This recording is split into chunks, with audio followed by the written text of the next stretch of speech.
अब मैं ये चाहता हूँ कि हमारे गांव के एक होनहार तालिब इल्म जो एमबीबीएस अमेरिका से कर रहे हैं अल्हम्दुलिल्लाह, मैं उनको आप लोगों के सामने पेश करना चाहता हूँ कि आप भी 5-10 मिनट के अंदर अपनी इस जर्नी को, एजुकेशन जर्नी जो आपकी है, तालीमी मैदान में जो आपने जो है कामयाबी हासिल की है और आपने इंडिया से बाहर निकल करके अमेरिका में जो परवाज़ की है वो किस तरह से की है। और उनके वालिदैन माशाल्लाह, उनके वालिद साहब हैं यहाँ पर मौजूद हैं, ये उनके वालिद साहब मौजूद हैं माशाल्लाह। उन्होंने बहुत कुर्बानियाँ दी हैं उस बच्चे को पढ़ाने के लिए। मैं सल्यूट करता हूँ साहब आपको कि आपने क्या क्या किया अपने बच्चों के लिए। वो बच्चा ख़ुद बताएगा इंशाल्लाह अपनी ज़ुबानी। आसिफ भाई आ जाएं प्लीज़। हमारे यहाँ पे मौजूद सभी भाई और दोस्तों को अस्सलाम वालेकुम। जैसे कि बात अब भी कह रहे थे इंग्लिश लैंग्वेज या फिर गांव के मुआशरे की, तो मैं ये सबसे पहले आप लोग को बताना चाहता हूँ कि गांव के वालिदैन जो हैं, हर वालिदैन की ये ख्वाहिश होती है कि हमारा बच्चा पढ़े। यहाँ पे 50 to 60% से मैं उम्मीद करता हूँ कि ये ख्वाहिश रखते होंगे कि हमारा बच्चा पढ़े, डॉक्टर बने, इंजीनियर बने, लेकिन उनको गांव के मुआशरत ऐसा महरूम कर देते हैं और ऐसा उन लोगों का कह के कर देते हैं कि वो लोग आगे बढ़ना मुश्किल ही नहीं, नामुमकिन समझने लगते हैं। मैं सबसे पहले ये चीज़ कहूँगा कि हमारे गांव की या अपने इलाके की और ये सब जो चीज़ें हैं इनको अपने दिमाग से निकालें। अभी मौलाना ज़ियाउद्दीन साहब भी कह रहे थे, जो भी बातें अल्लाह ताला उनको इस फील्ड में आगे करने की वो करें, तौफीक अता दें। और रही बात डॉक्टर की या फिर इंजीनियर की, तो कोई भी स्टडी हार्ड या फिर इतना आसान नहीं होती है। मैं एमबीबीएस 3rd ईयर कर रहा हूँ। मुझे मालूम है कि तैयारी के टाइम और एमबीबीएस के टाइम कितना डिफरेंस होता है। जो हम तैयारी में पढ़ते हैं उससे 3 गुना नहीं, आप समझ लीजिए कि 50 गुना ज़्यादा हमको फिर एमबीबीएस के अंदर पढ़ना पड़ता है। और इसके मेहनत के लिए हमें बेस बनाना पड़ता है, और जो बेस बनता है वो हमारे गांव से बनता है। अगर गांव का हर आदमी प्रमोशन के लिए उनको हौसला अफजाई करे, जैसे कि आज अरसलान भाई के लिए लोग हौसला अफजाई कर रहे हैं, मैं उम्मीद करता हूं कि आगे हर तालिब इल्म, हर स्टूडेंट के लिए जो हमारे गांव के हैं, जो भी, कोई ज़रूरी नहीं कि आप डॉक्टर बने, इंजीनियर बने, या फिर आपको इंग्लिश लैंग्वेज आए, या फिर आप उर्दू के हैं।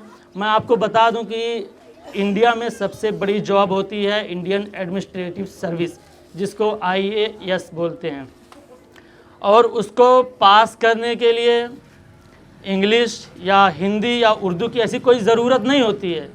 डिपेंड होता है आपके पास कितना नॉलेज है, क्या है। तो मेरा कहने का मेन पॉइंट ये था कि आप लोग हर सब्जेक्ट पे ध्यान दें, ना कि खाली इंग्लिश।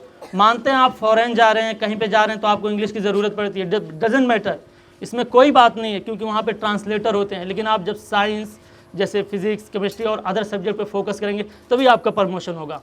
जैसे आप BA कर रहे हैं, BA करने के बाद जॉब करेंगे तो आपको ऐसा लगेगा कि आप इंग्लिश के लिए पूरा कमज़ोर हैं, लेकिन ऐसा कोई बात नहीं है। हर एक कोर्स की एक कैटेगरी जॉब होती है और उस जॉब को हमें करना हमारे लिए आसान होता है।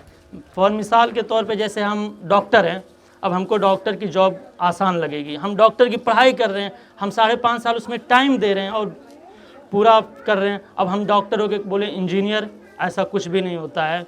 तो सबसे पहले हमारे गांव के लोगों को जो प्रमोशन और हौसला अफजाई की ज़रूरत है ये है। और अभी ज़ियाउद्दीन साहब कह रहे थे कि जैसे, और जमील भाई की पैसे से ऐसा कुछ भी नहीं होता कि आपके पास पैसे नहीं तो आप इल्म हासिल नहीं कर सकते। पैसे ना रहते हुए भी लोगों ने इल्म हासिल करके दिखाया है।